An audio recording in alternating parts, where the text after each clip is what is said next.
For centuries, humans have been growing alongside our botanical brethren. Our histories have mixed and mingled to bring us modern medical marvels, faded folklore, and everything in between. Of course, in order to understand the plant, we have to start with its roots. I'm M. Grubner Gaddis, and this is Rooted.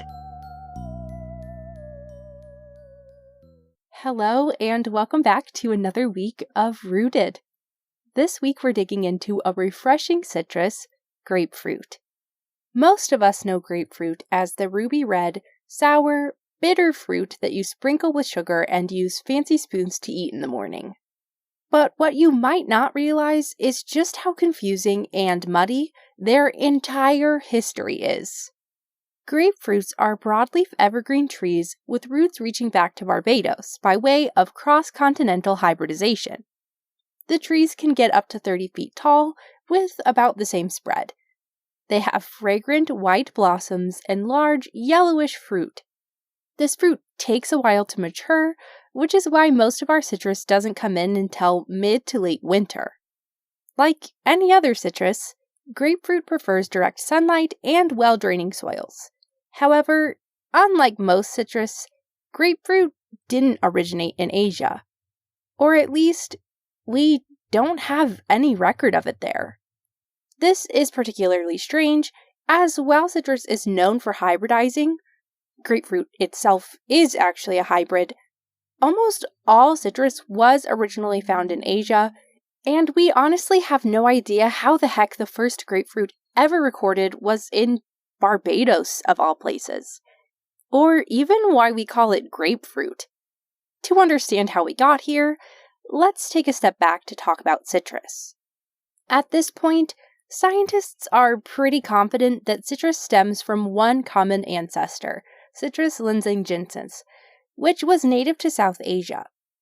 When the monsoon started to lighten up, this guy wasted no time spreading far and wide. And as it spread, it managed to morph into about 10 new kinds of citrus, which further mixed and mingled to bring us the insane variety of citrus we have today.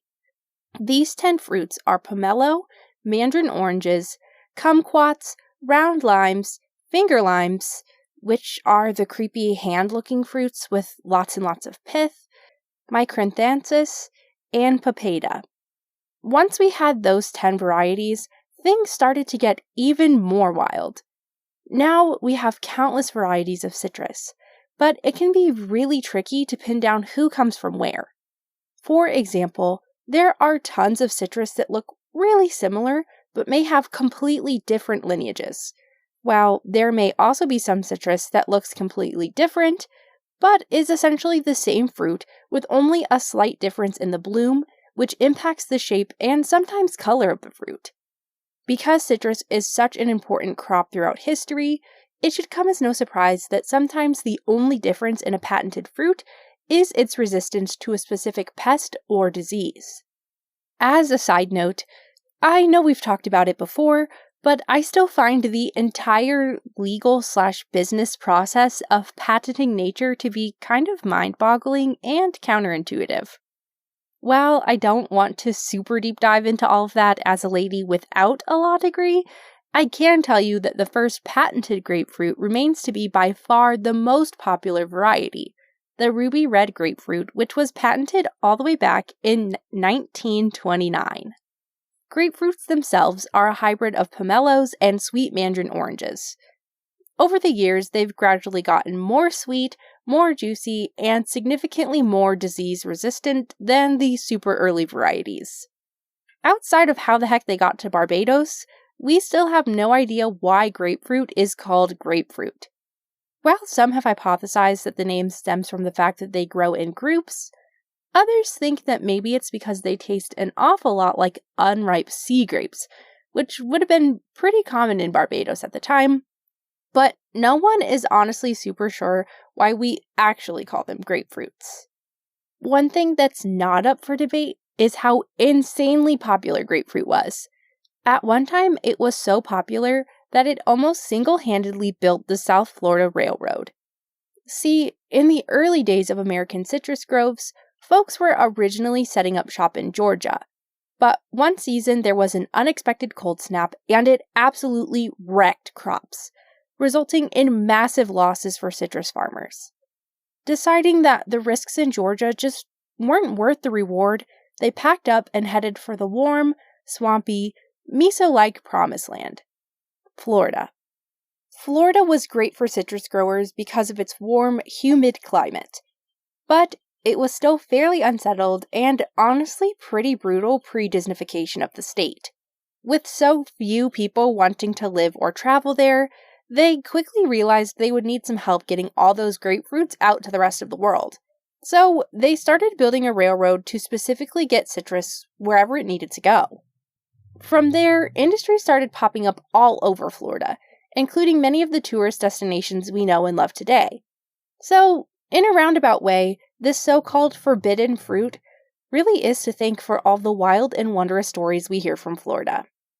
Just like any other citrus, grapefruit is an amazing source of vitamin C, with one serving containing 100% of your daily needs. It's also a great anti-inflammatory and can give your immune system an extra little boost. However, unlike most other citrus, grapefruit has a bit of a storied past and an almost cult-like following across fad diet culture.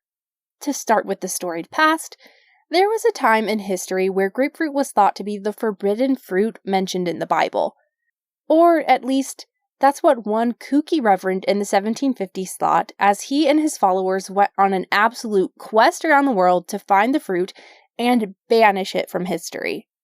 I can't really find how he decided grapefruit was absolutely the forbidden fruit, or how he convinced anyone it was, or was convinced otherwise, but eventually we know he did get with the program and decided to end his crusade on grapefruit, making way for the cult following of 1930s dieters.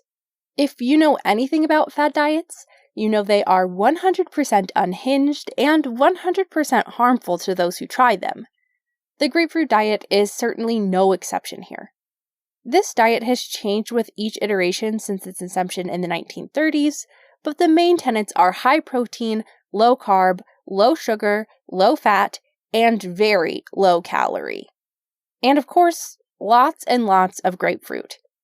It was suggested you eat a grapefruit with every meal, with the claim being that grapefruit contains some kind of miracle enzyme that would burn fat while you just went about your business as usual. Sounds great, right? Wrong.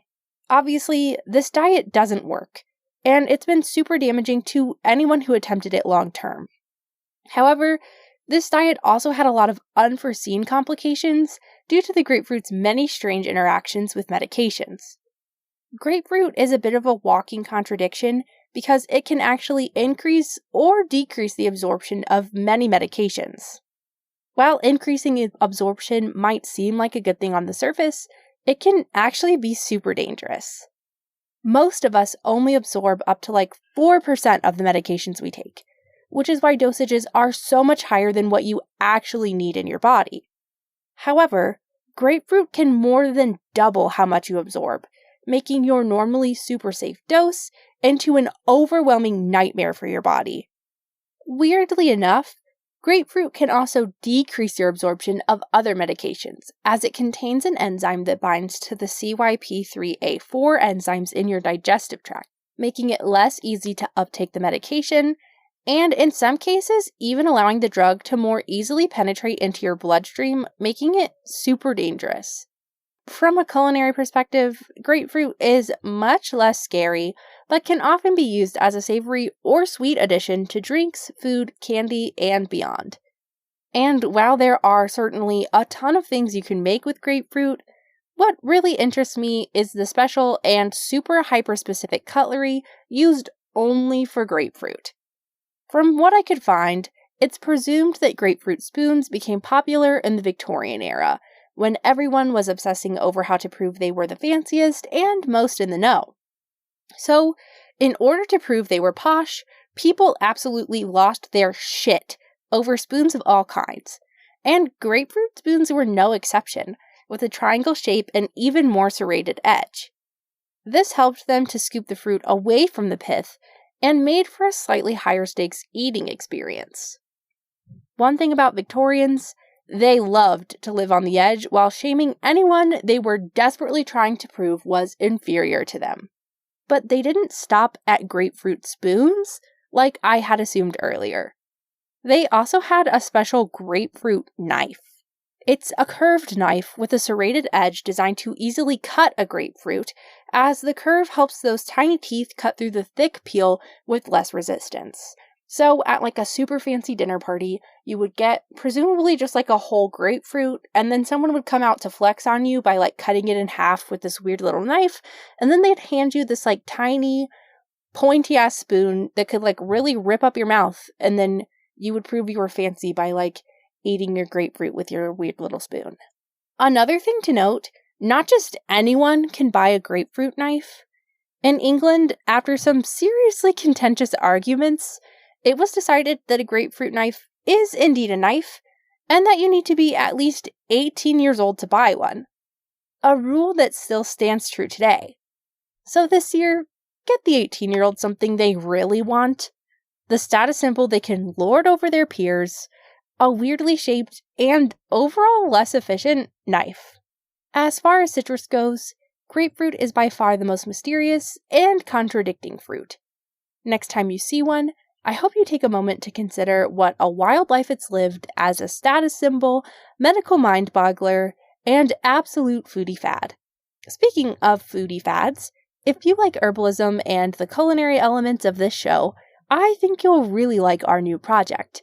It's called Mocktails and Mixtapes, where each week I take you through a new mocktail of my own imagining and pair it with the music that inspired it. The drinks will typically leverage something we've either already talked about on the show or are going to, so it's a great way to take your plant appreciation one step further. We're kicking things off with a floral twist on a grapefruit-focused favorite, the Paloma. You can catch that over on mixtapes_mocktails on Instagram. If I don't see you there, I'll catch you next week with another set of tall tales and true histories for us to dig into. See you then! Until next time, be kind to yourselves, be kind to the earth, and just like a plant, drink your water. If you liked the show, please subscribe and consider leaving us a review on Spotify, Apple Podcasts, or anywhere else you listen. You can also find us on Facebook and Instagram at rooted.pod.